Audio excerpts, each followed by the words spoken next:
Mr. President. Okay, hello everybody. How are you? Hi. Hi.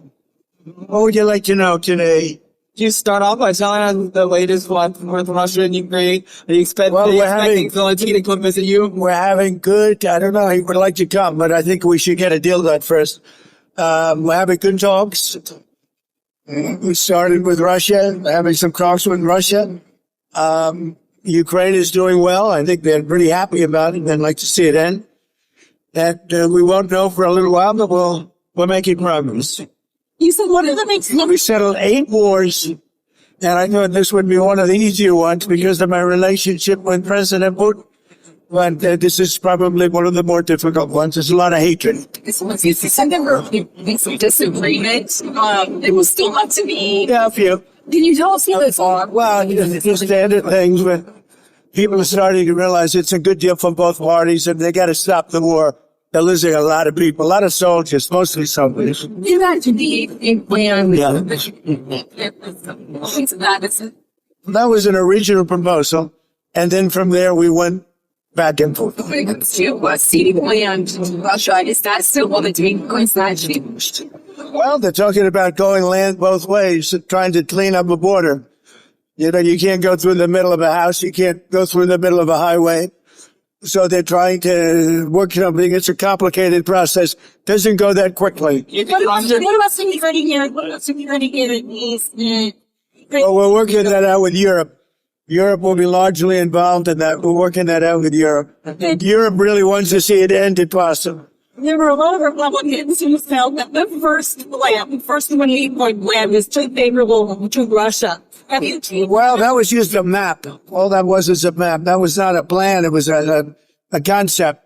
And from there, they're taking each one of the 28 points, and then you get down to 22 points. A lot of them we saw, and actually very favorably so. So we'll see what happens. Do you think that Ukraine was being asked to give too much land back to Russia? I know at one point you said they shouldn't have to give any. It's really up. Look, the way it's going, if you look, it's just moving in one direction.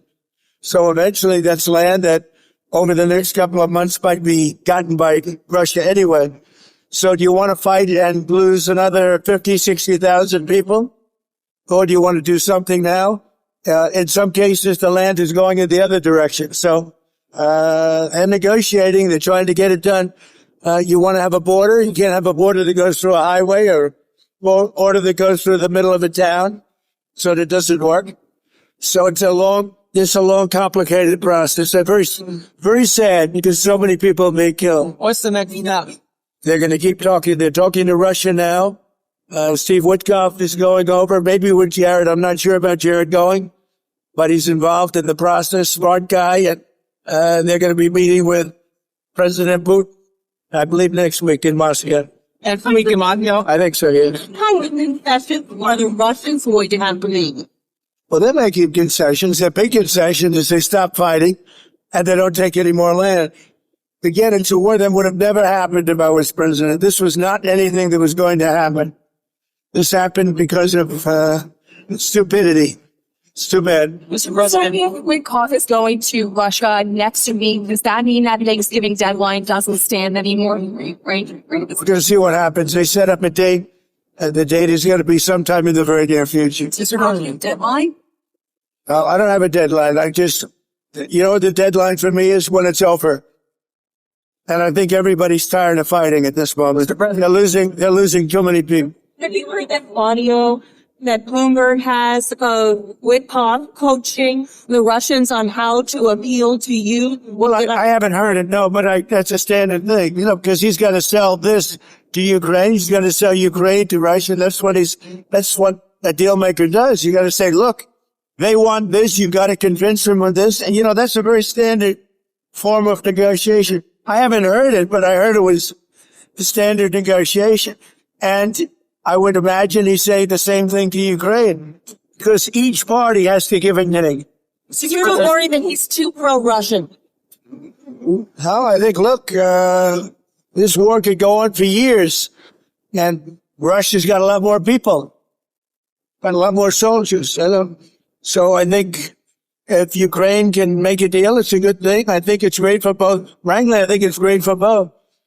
But Ukraine's got it's a much smaller group of people. They've lost a lot of people. Russia's lost a lot of people, but Russia has a much bigger pool of people. Mr. President, are you planning to unveil a healthcare plan anytime soon? Well, we're looking at different alternatives. I mean, I like my plan the best. Don't give any money to the insurance companies. Give it to the people directly. Let them go out and buy their own healthcare plan. And we're looking at that. If that can work, we're looking at that. That's sort of take it off. That's what I like. Don't give the money to the insurance companies. They go out and buy their own plan. You give the money to the people. I like it the best. Are you planning to extend those subsidies? I'd rather not. Somebody said I want to extend them for 2 years. I don't want to extend them for 2 years. I'd rather not extend them at all. And maybe some kind of an extension may be necessary to get something else done, because the Unaffordable Care Act has been a disaster. It's a disaster. And I said it was when it first got put in. Unfortunately, we lost a couple of Republican votes, and the Democrats voted for it. It's a Democrat plan. And the premiums are going up, and it's the Democrats' fault. But, they are negotiating with it. It's very interesting. They want to see something happen. Who are you talking to on the Can't Democrat? tell you who, but we have a lot of Democrats want this plan to happen. They would love to see the money go to the people, and the people go out and get their own health care.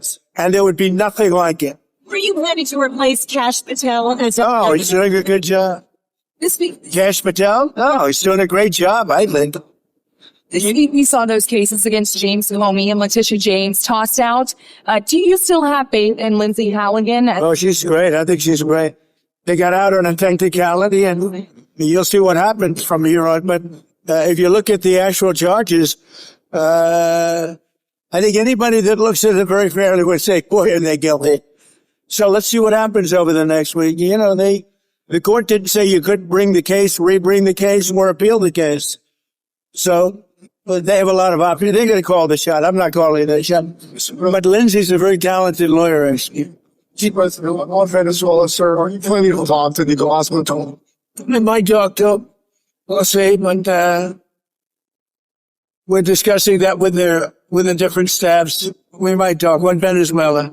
Interesting enough, the U.S. this week did, of course, name him the leader of a foreign terrorist organization. So why do you even want to talk to him?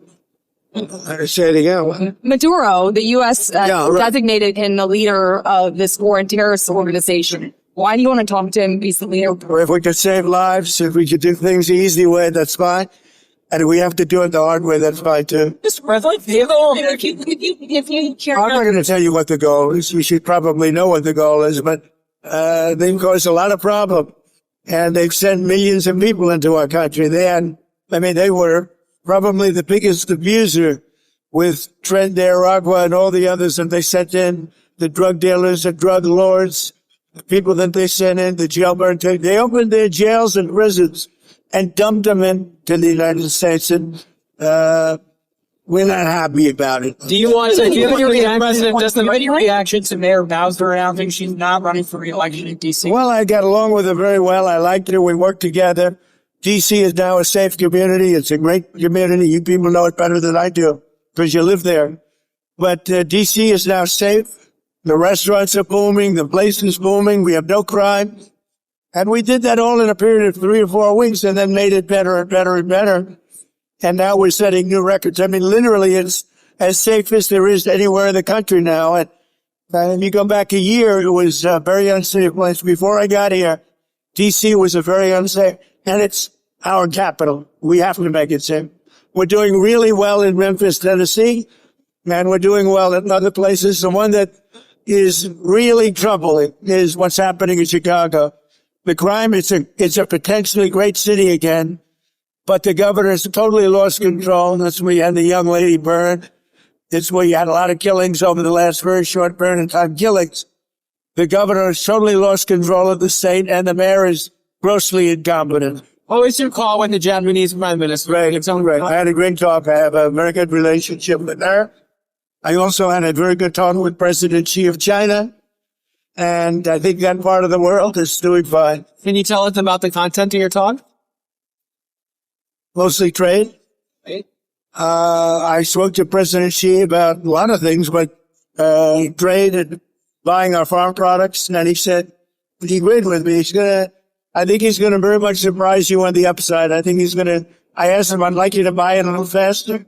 I'd like you to buy more. And he's more or less agreed to do that. I think we will be pleasantly surprised by the actions of President Xi. I have a good relationship, great relationship with him. I like him. He likes me. I'm going to be going there in April. I guess you'll all be going with me, but I'm going to be going to China in April. With Japan, likewise, I just came back from Japan, and we have a great relationship. The new prime minister and myself, she's very smart, she's very strong, and she's going to be a great leader. Thank you very much, everybody. Thank you.